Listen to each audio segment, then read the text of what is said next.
मुंबईतील कांदिवली पूर्व भागात दुकानांची तोडफोड करण्यात आली आहे। लोखंडवाला म्हाडा रोडवर तोडफोडीमुळे खळबळ उडाली आहे आणि बाळा तावडे नावाच्या आरोपीने एका मेडिकल दुकानासह मोबाईल दुकानात तोडफोड केल्याची घटना घडली आहे।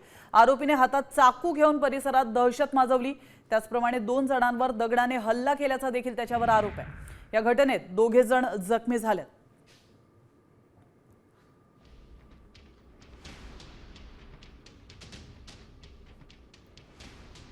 समतानगर पोलीस स्टेशन या ठिकाणी कार्यरत आहे।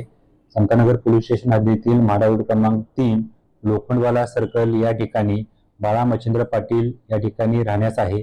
बाळा मच्छिंद्र पाटील हा याच्यावरती समतानगर पोलीस स्टेशन हद्दीमध्ये 2011 ते 21 या कालावधीमध्ये त्याच्यावरती एकूण 10 गुन्हे दाखल आहेत।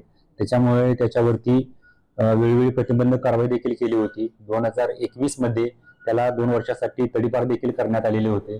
दिनांक 30 तारखेला 30/4/2000